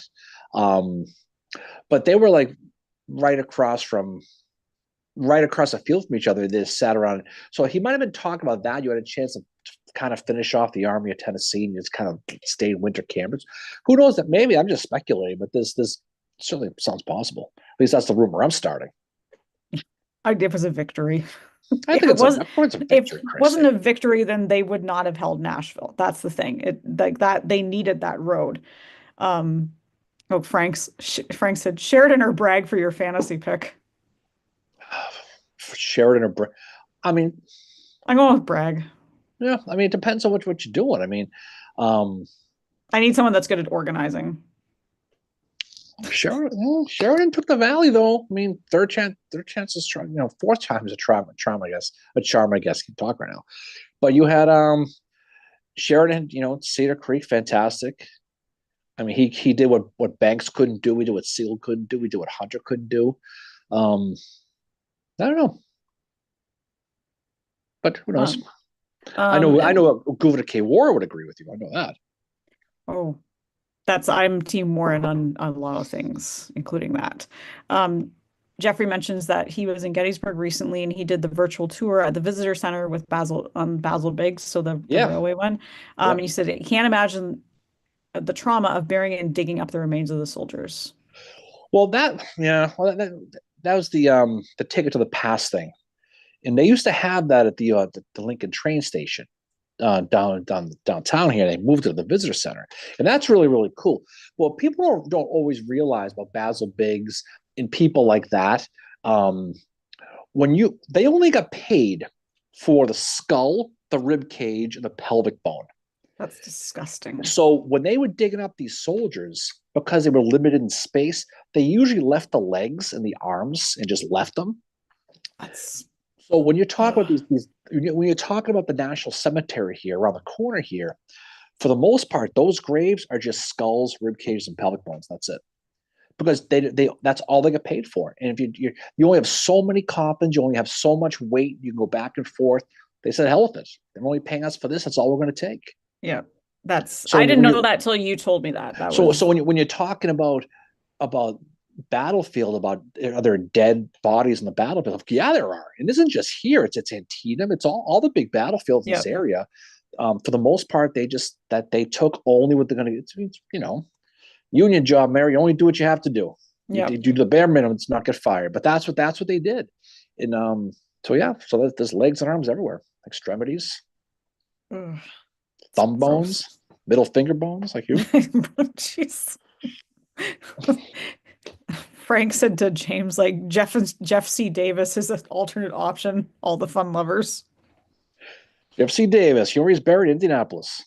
Is he? Oh, Yep. that's right. Yeah, that's right. We just someone Hopefully sent that's a you a picture. place. Hopefully it's a place in New York Knicks get buried here pretty soon, but we'll see. Jeez. Not bit at Miranda's all.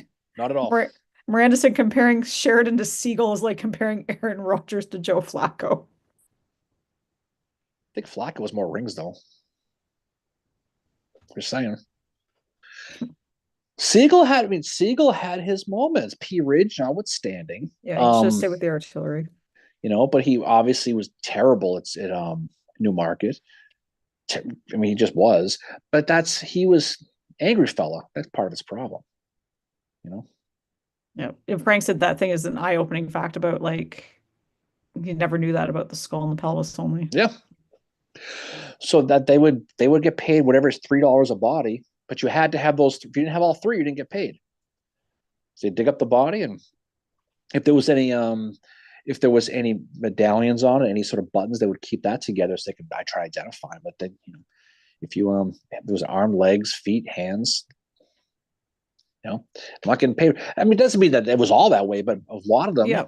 a lot. I mean, if you only have so much space on your wagon, you want to get as many bodies and as much money as you can. You're only going to take the minimum. That's the reality. Yeah. So if you're on the battlefield, that explains, like in Antietam, a handful of years ago, some dog was digging not far from the East Woods, right with the East Woods and the cornfield meet, and they pulled up a hand. An arm and a hand. You can Google it, type of Google Gettysburg dead body or whatever it was, arm, and it's like a almost preserved humorous.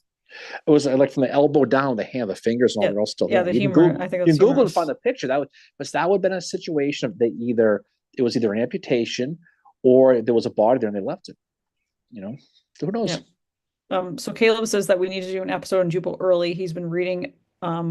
He started reading his biography, and there's plenty of content.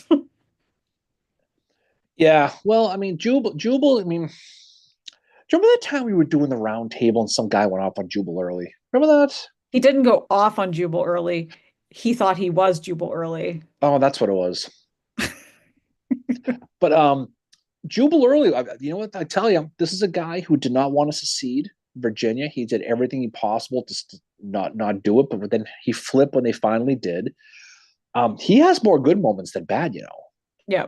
He really does. I mean, you can talk about the other side of the valley. You talk about Monocacy, and you're talking about things like that, especially the stuff he did with McCausland, the cavalry people, the Beetlejuicing they did, burning Chambersburg, threatening Washington. Fantastic at Antietam. He was good here too. He pantsed Barlow. EQ still on him. But I mean, that's the reality. He's a guy who deserves the press. And what's interesting about Jubal Early was he got fired by the end of the war. Lee fired him, and his prized possession he had in his home was a framed picture of a letter that Lee fired him with, that he signed, and he would show everybody, "Oh, this is my letter. I got fired from Robert E. Lee." Wow. It was a prized possession. And he went to Canada after the war, right? For a while as well. Would not swallow the dog. He kept with it, but he he was angry fellow all the way through, right to the end. He looks angry. Now he's buried in Lynchburg, where not far from where Liberty University is, and there is a ballpark which is literally next to his cemetery, where you can stand at his grave, and it's a big, like a minor league ballpark. And the irony is, the guy who refused to take the oath, hard-fighting Confederate, several times in the summertime at his grave, he has to hear the national anthem played within earshot of his grave. So it's just one of those funny things.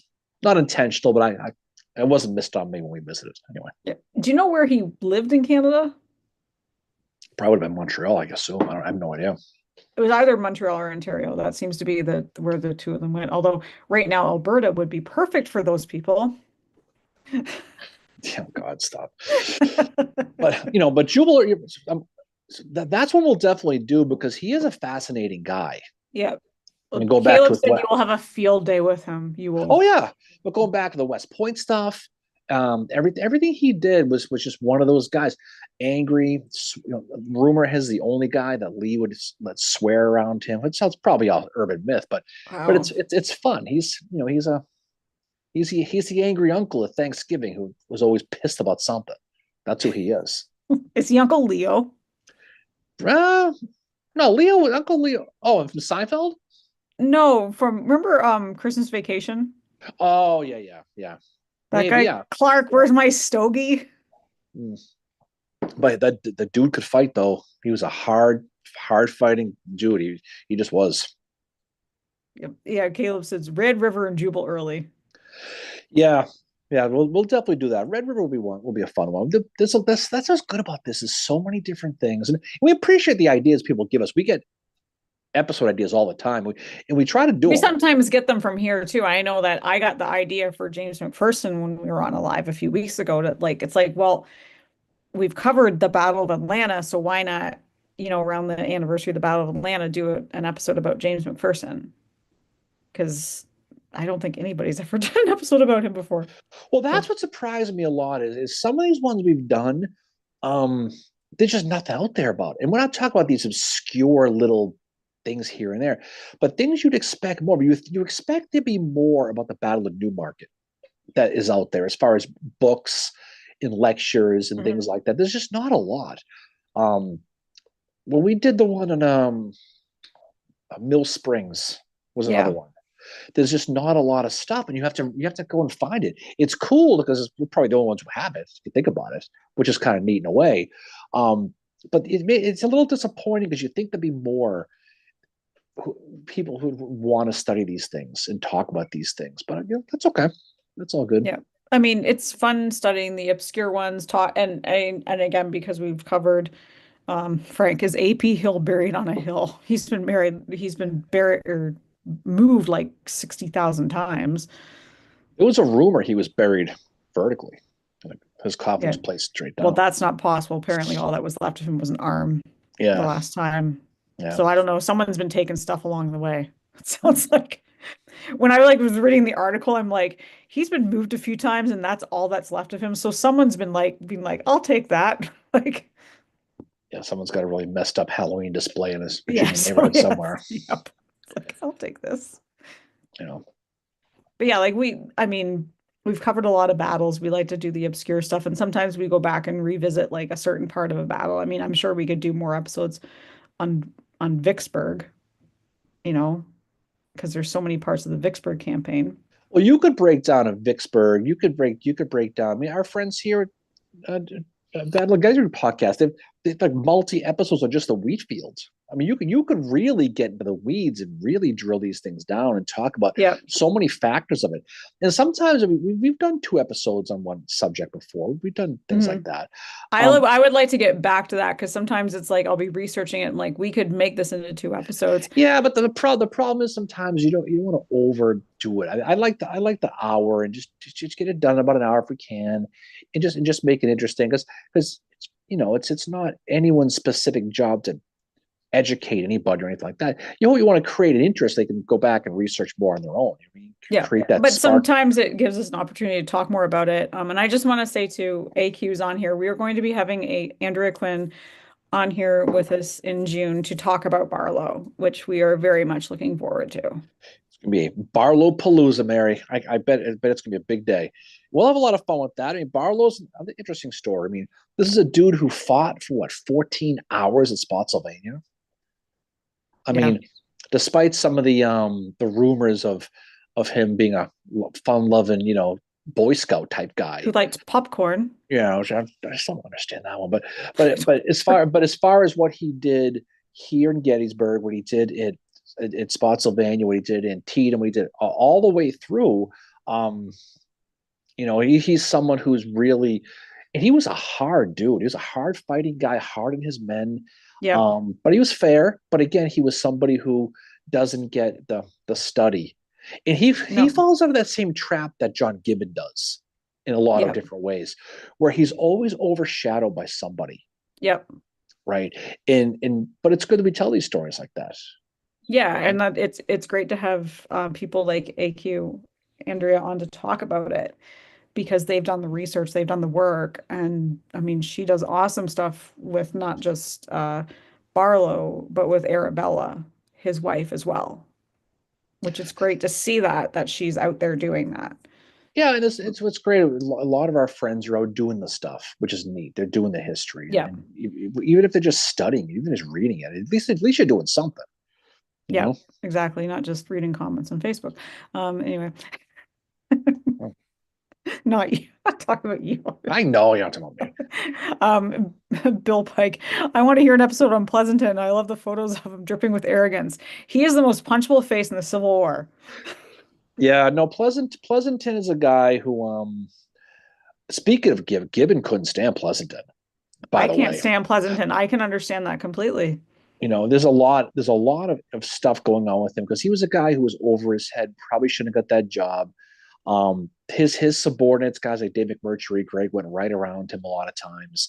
The cavalry did well despite him. He had his good moments. Brandy Station was a good moment for him, but overall he was a bureaucrat who was always worried that his Yep. big bosses were thinking he was doing well, and he came this close to screwing Gettysburg, real close. Yeah. Well, You know, here's the thing. It's like Pleasanton liked himself some Pleasanton, and that's why he was in the position that he was in.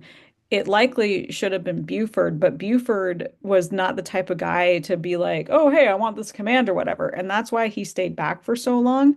And I think Gibbon was that way as well, that Gibbon wouldn't really like be an advocate for himself, be like, hey, I should be commanding. Because the more I look at Gibbon, the more I'm like, why wasn't he commanding a corps? Because he seems more like a corps commander there's a really than a good chance lot of he them. there's a real good chance he would have got the second corps after Gettysburg if he didn't get hurt. Real good chance. I wondered that. Like, Uh, you because know, he gets hurt within maybe 10 minutes of Hancock going down.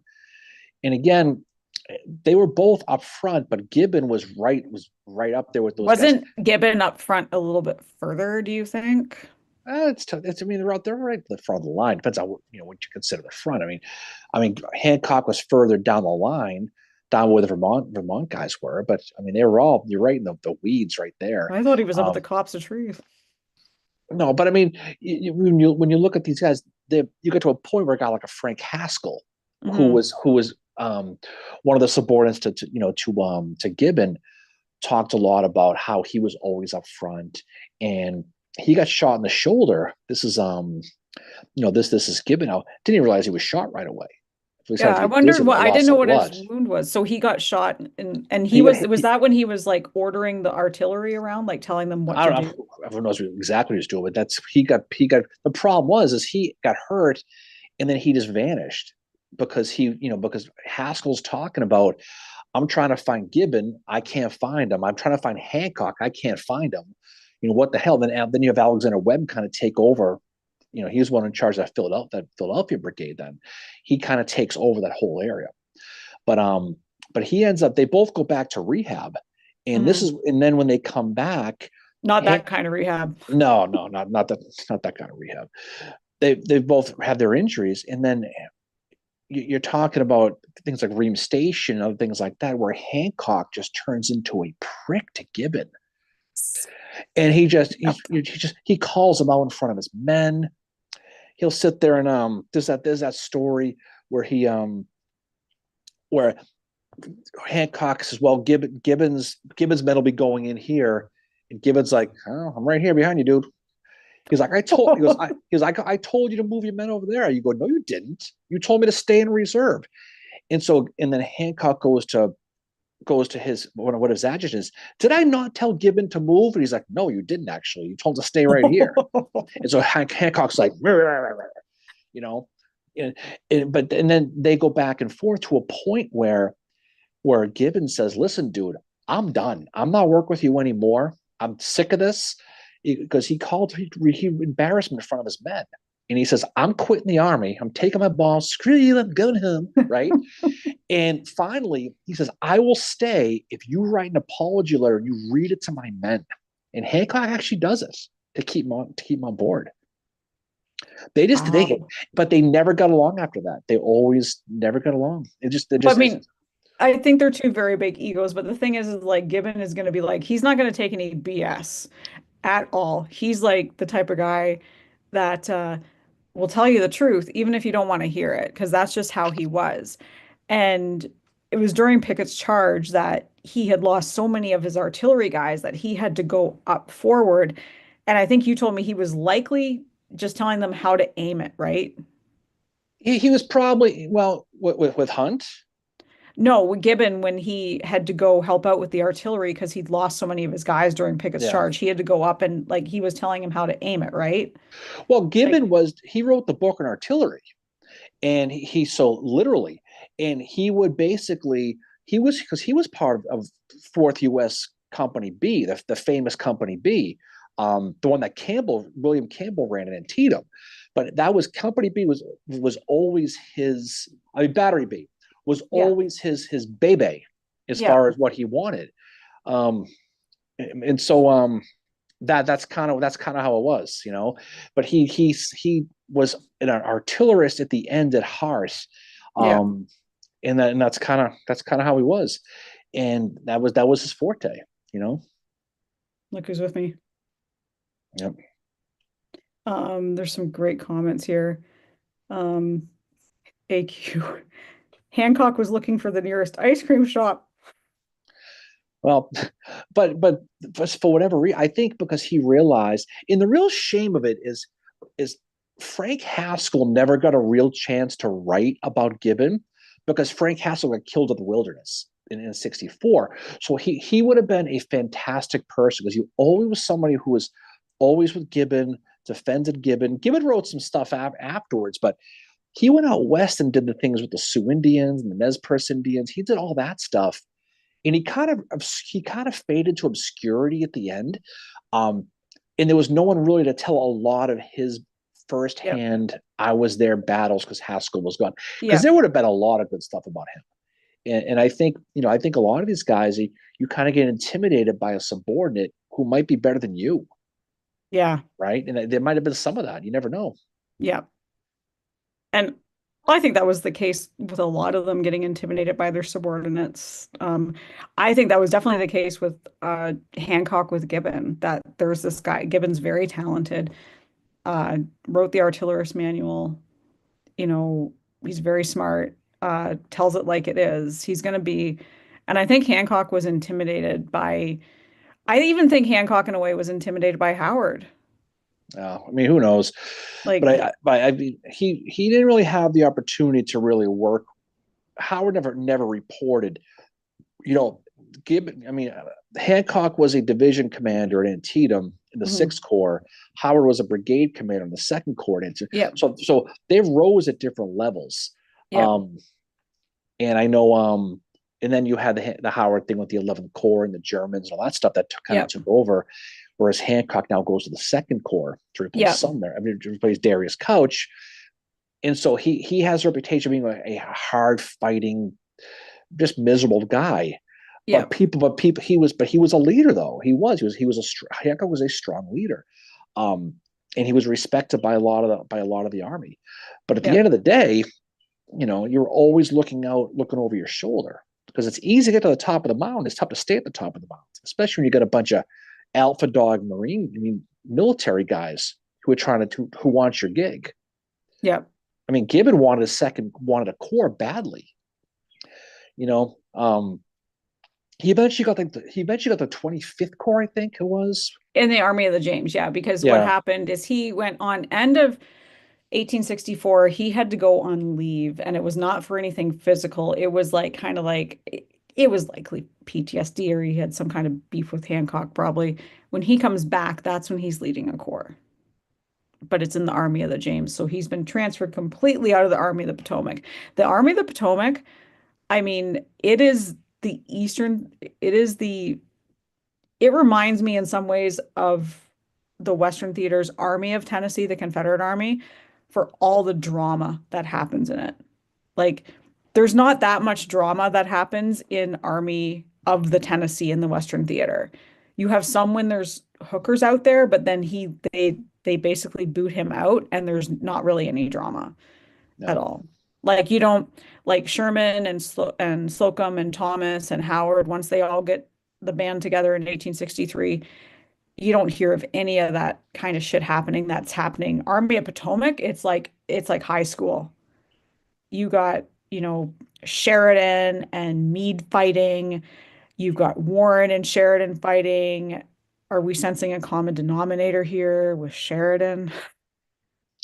well, yeah, I mean, but Meade didn't get along with everybody. Meade didn't get along with Hooker. it's just it's again, it's common. I mean, you get to that level, you think you know what's best. I Yep. mean, you look at Dan Sickles here at Gettysburg, the only non-West Point guy here, but he felt that he was doing what you know, he never admitted what he did at Gettysburg was wrong. He felt that because of what he did, he disrupted Longstreet's plans, and therefore he Yep. should be one of the heroes. And he's a lawyer who can spin stuff. No question about that. But every one of them thinks they're right. Every one of them thinks they have the answers, and that's you wouldn't, you know what, that's what you want them to be, though. You don't want some Yep. wishy-washy guy who is not confident himself. There are some of these guys. William Christian, for example, brigade commander. Battle starts, he turns and runs and quits immediately. I'm gonna quit the army. You want people who are going to be confident and are gonna Hmm. and are gonna want to push. Also take care of the men, not recklessly get them all killed, but at the same time, you want a strong leader. Yep. And some people here are commenting about the size of the cat. So Oh he's yeah, gigantic. He's a big fluff ball, and they're saying like he must shed a lot. He doesn't. no, not really. Nope, not really. But no, sure to jump up pretty soon. It's already 9:15. Holy moly! Yep. Yep. Yeah, Amanda Cliff. She said, "Mean Girls 1863 sounds like Philip was the Regina George." No, I guess so. That was Regina Yeah, George. in Mean Girls. I think I never saw that. It's a good movie. If you see it, you'll be like, I mean, we could watch it and be like, that's Sheridan, that's Warren, that's like that. It's 1864 AOP.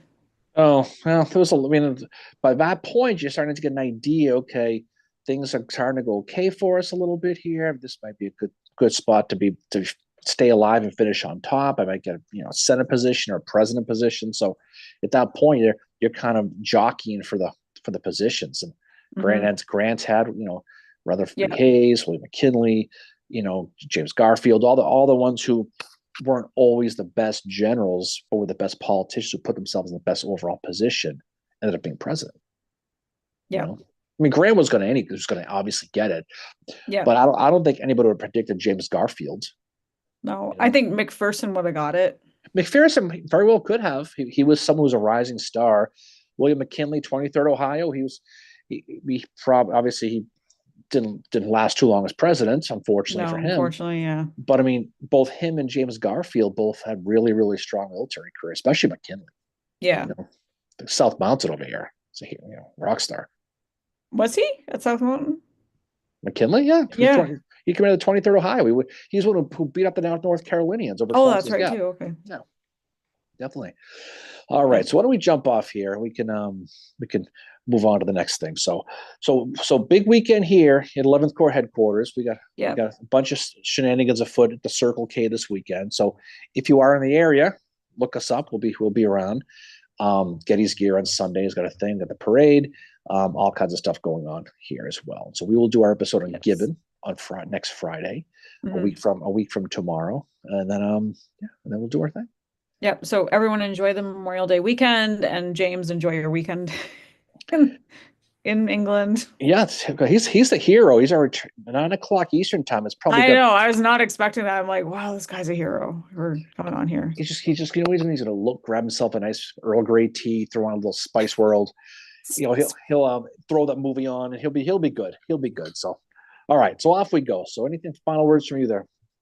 Thank you for everyone who came out with us on a Thursday evening. This was just kind of threw this together, but we don't usually do these in the evenings, usually on weekends. We'll try and get back on next weekend or like week from Saturday or Sunday. We'll see. We'll post that probably next week once we decide that. But yeah, this has been awesome. We really appreciate your support, guys. It's always awesome to see you on here and commenting. As Frank said, we need to have a episode about some of the comments that are made in the chat because there was some fun ones this time when I was scrolling through. Oh yeah, I don't really read them. I'm so bad I can read these damn things. I have that thing on here. I always see the words going up and down.